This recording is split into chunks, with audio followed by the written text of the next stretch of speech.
a la capacité de faire enfanter une femme qui n'enfante pas. Et Rebecca enfante. Elle donne naissance à 2 jumeaux, Ésaü et Jacob. Jacob, le fils de la promesse qui a reçu la bénédiction de Dieu. Souvenez-vous, la Bible dit que l'Éternel a choisi Jacob et il a haï Ésaü. Et Jacob aussi à son tour épouse Léa et Rachel. Rachel, c'est la femme qu'il aimait beaucoup. Et il s'avère que Rachel aussi à son tour est stérile. La Bible dit dans Genèse 29, le verset 31, Rachel était stérile. 3 générations, 3 femmes qui vivent un même cycle. Un événement qui se répète. La grand-mère, la maman, la petite fille. Que de stérilité et de stérilité. Et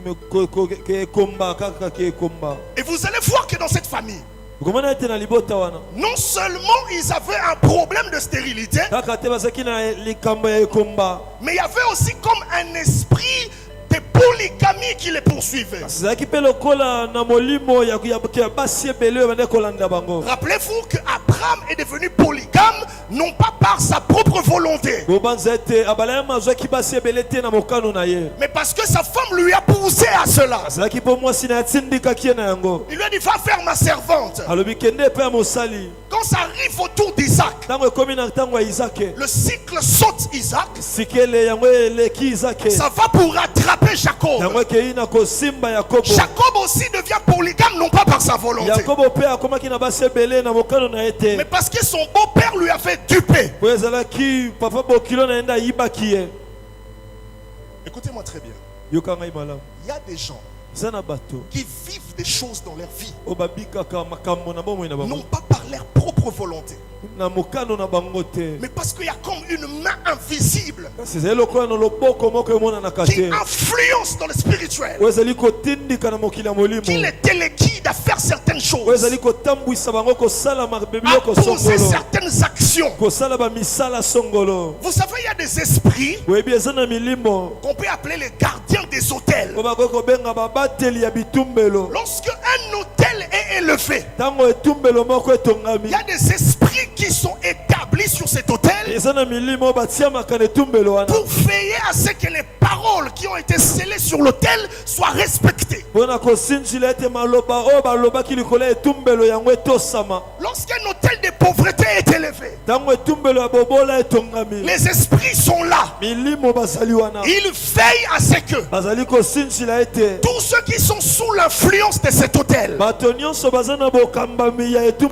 restent dans la pauvreté. Une fois que quelqu'un veut sortir, veut se distinguer, veut se démarquer, ces esprits vont se constituer en une réclamation, venir pour oppresser la personne et lui dire: toi tu n'as pas le droit d'aller, toi tu dois rentrer ici. Tu es notre propriété. Alléluia. Amen. Alléluia. Amen. Alléluia. Amen. Amen. Amen. Cette famille avait un problème de stérilité. Et vous savez, Église, un cycle répétitif de malheur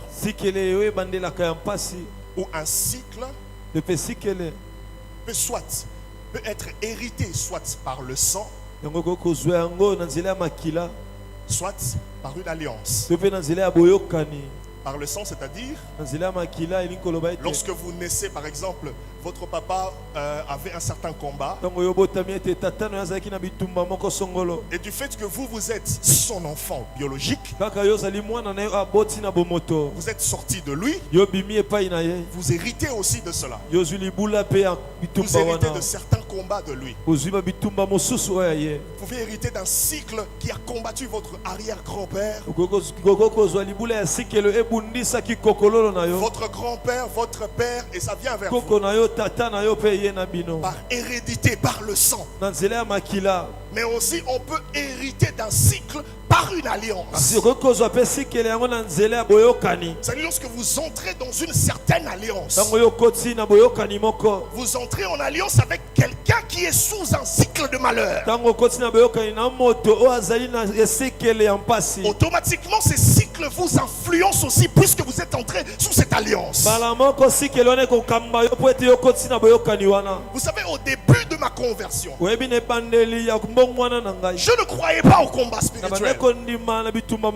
Parce que dans l'église où j'étais, on nous parlait de l'adoration. On nous disait il n'y a plus de condamnation pour ceux qui sont en Jésus.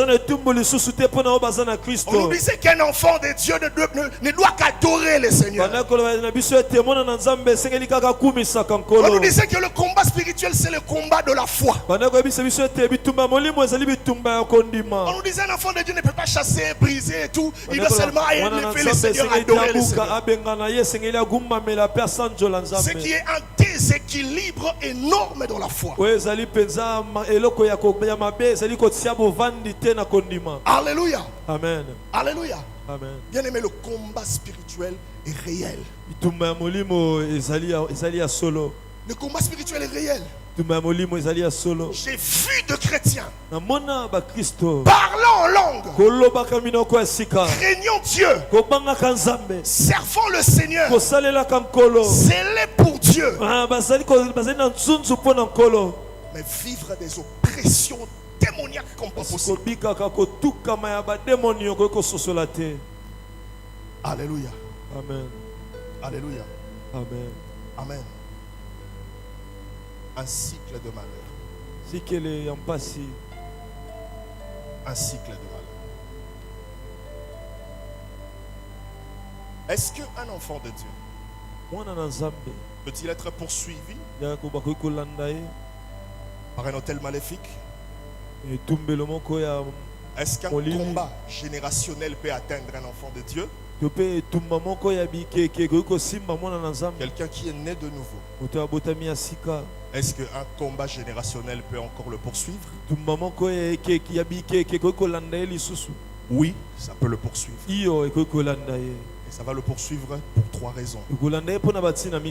La première, c'est à cause de l'ignorance spirituelle. À cause de l'ignorance spirituelle. Lorsque un enfant de Dieu ignore son identité en Christ, ignore la grâce qu'il a d'être en Jésus, lorsqu'il ne connaît pas le bénéfice, le pouvoir du salut, lorsqu'il ne comprend pas la puissance de l'œuvre de la croix dans sa vie, ce cycle aura de l'effet dans sa vie. Voilà pourquoi la Bible dit mon peuple périt par manque de connaissance. La deuxième raison qui peut faire à ce que un enfant de Dieu vive un cycle de malheur, c'est l'absence de la délivrance ou d'une vie de renoncement. Lorsque l'enfant de Dieu néglige sa délivrance, ce cycle de malheur va l'atteindre. Ça va l'atteindre. Alléluia. Amen. Et la troisième raison, c'est lorsqu'il est dans une vie charnelle,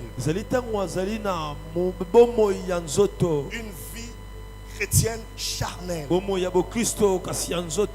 cycle de malheur aura de l'effet dans sa vie. Alléluia. Amen. Avant que nous puissions prier, puisque je suis venu pour prier. Avant que nous puissions prier, j'aimerais nous dire, mes frères, qu'un cycle de malheur trouve sa force par un autel. Ce qui fait que le cycle, ce qui fait qu'une situation devient cyclique, commence à revenir. Quand vous sentez qu'une situation commence à revenir, sachez qu'il y a la présence d'un hôtel maléfique quelque part.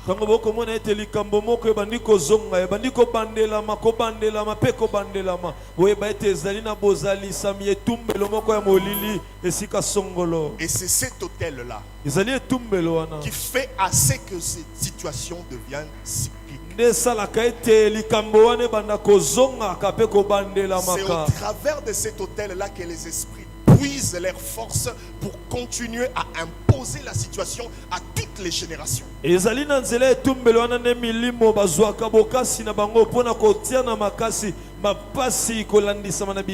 ainsi que vous allez voir quelqu'un qui est dans une famille, qui vit les mêmes choses, les mêmes événements que ce que son père a vécu, que ce que sa mère a vécu, que ce que ses tantes ont vécu. Il y a des familles à ta au Bali au Kozonga. Il y a des familles comme ça. Bala n'a pas de problème, t'es mozonga. Il y a des familles, on ne travaille pas.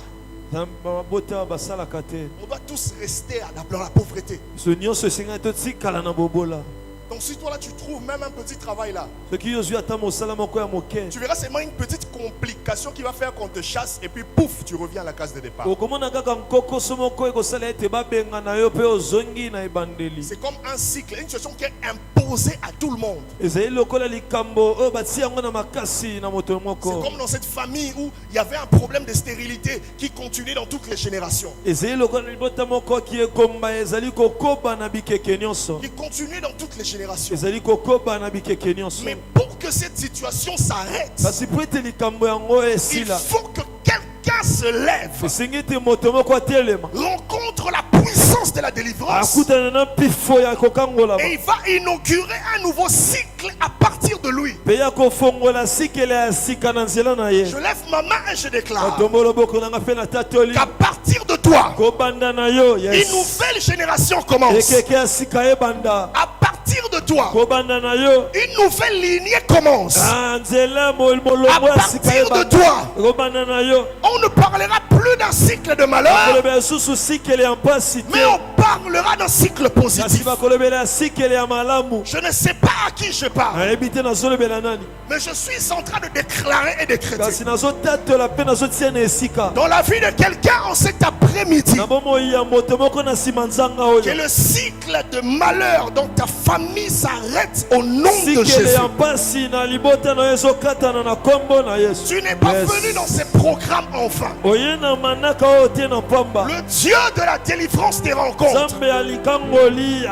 Il brise ce cycle dans le nom de Jésus. Il te délivre de ce cycle au nom de Jésus. Il te libère de ce cycle au nom de Jésus. Si dans ta famille personne ne pouvait se marier, à partir de toi les mariages s'ouvrent. Si dans ta famille personne ne pouvait voyager, oui, il y a des familles comme ça. Même pour voyager c'est un problème. Si dans ta famille même les voyages c'est un problème, à partir de toi le voyage vont s'inaugurer. Amen. Je ne sais pas à qui je parle, mais je sens que mon esprit s'ouvre. L'esprit de prophète est en ces lieux. Alléluia. Amen. Le cycle de malheur doit s'arrêter.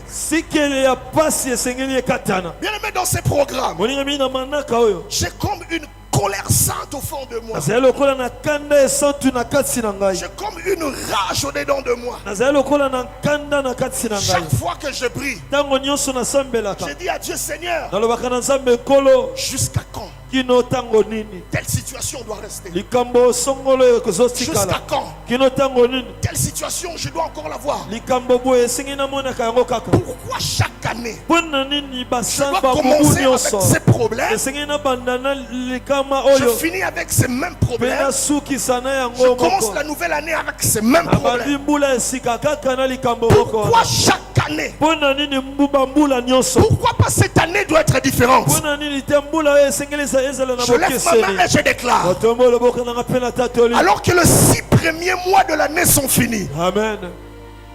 à partir de ce 30, Dieu inaugure une nouvelle saison. Dieu commence un nouveau cycle. Le cycle du malheur s'arrête. Et le cycle de la percée s'ouvre. Le cycle positif s'ouvre.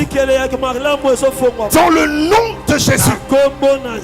Tout autel maléfique qui avait été élevé, même si cet autel a été bâti quand tu n'étais pas encore né, ce n'est pas toi qui as demandé que tu naisses dans cette famille. Ce n'est pas toi qui as demandé de naître avec ce genre de parents. Ce n'est pas toi qui as demandé de naître dans une famille où il y a des hôtels, des blocages, des hôtels compliqués. Leurs hôtels, c'est leurs hôtels à eux. Ils ont bâti leurs hôtels pour eux. Ce n'est pas pour toi. À partir de ces programmes, ces hôtels qui ont été élevés n'auront plus d'impact dans ta vie au nom de Jésus. Apparemment, tu ne m'as pas compris. Ces hôtels n'auront plus d'impact. Ça n'aura plus d'effet dans ta vie. Ça n'aura plus d'effet dans ta vie. Alléluia. Amen. Ça n'aura plus d'effet dans ta vie. Avant de finir. Avant de finir. Avant de finir. Comment briser ce cycle? La première des choses, pour briser un cycle qui revient toujours, c'est d'abord la prise de conscience. Voilà pourquoi un enfant de Dieu ne doit pas ignorer son combat. Un enfant de Dieu ne doit pas ignorer le combat de sa famille. Il n'est pas question de devenir paranoïa. Non. Ce n'est pas question de commencer à avoir tout moment peur des combats. Non. Mais tu dois avoir conscience du genre de combat que tu as. Tu dois comprendre quel type d'adversaire à qui tu fais face. La plus grande victoire dans le monde spirituel, c'est lorsque tu discernes déjà l'ennemi à qui tu fais face. Si tu détectes déjà ton combat, c'est déjà une partie de victoire. Mais non le reste. Tu dois t'engager dans la prière. Dans la prière d'autorité spirituelle, où tu dois exercer ton autorité en Christ pour arrêter ce cycle dans ta vie. Alléluia. Amen. C'est que le pasteur disait hier, quand on s'adresse à Satan, on ne supplie pas. On ne demande pas. On exerce l'autorité. On déclare, on commande. Alléluia. Amen. Alléluia. Amen. Et la troisième des choses, c'est la vie de sanctification. Parce que ça te donne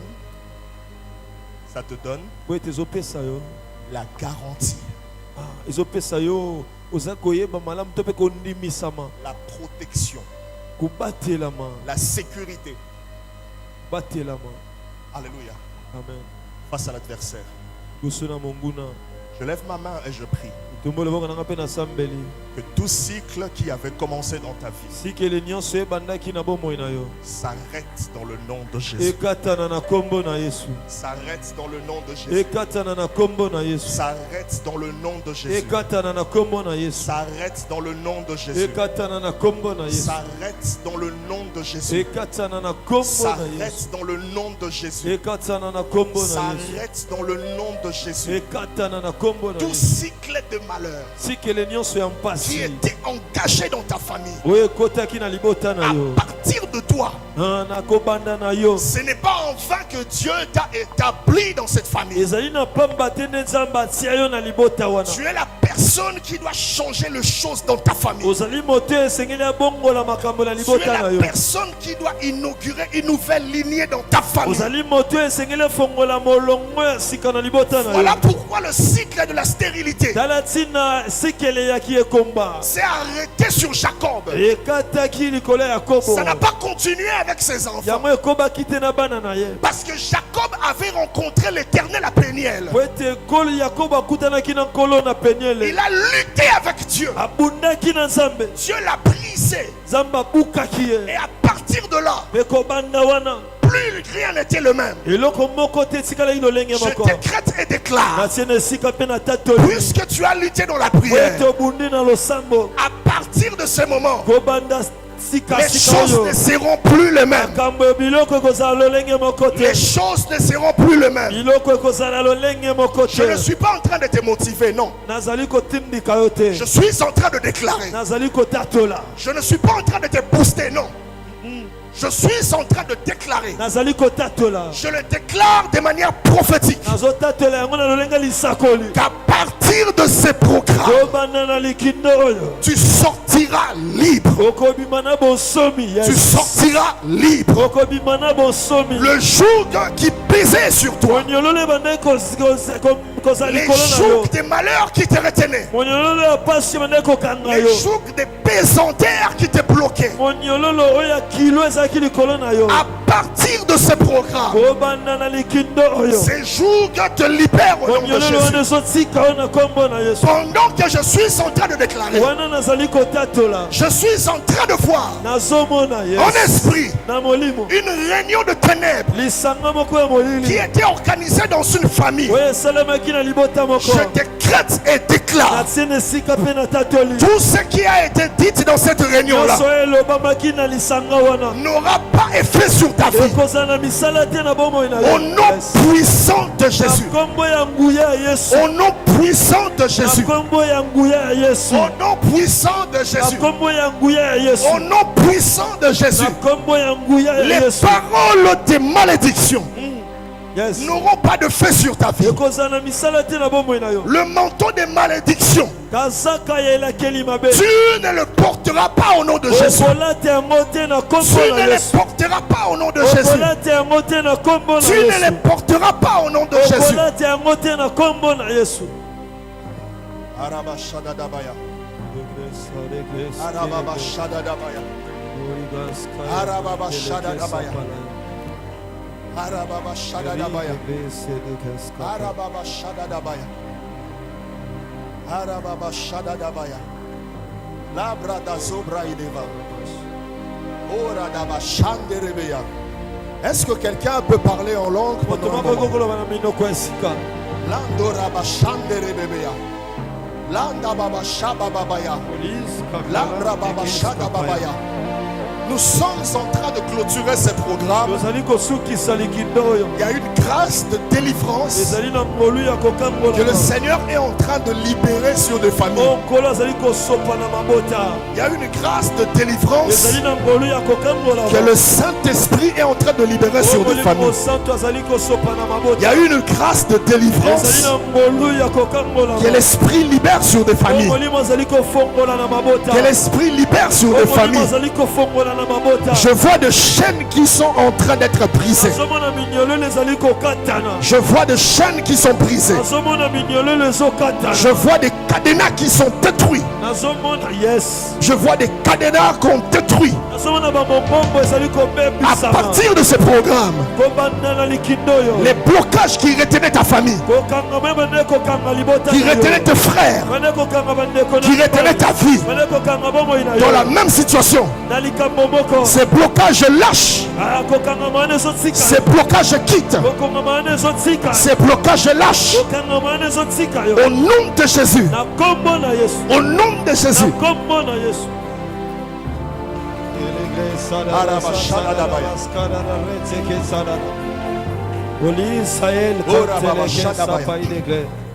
Je suis en train d'entendre dans mes oreilles. C'est comme une avenue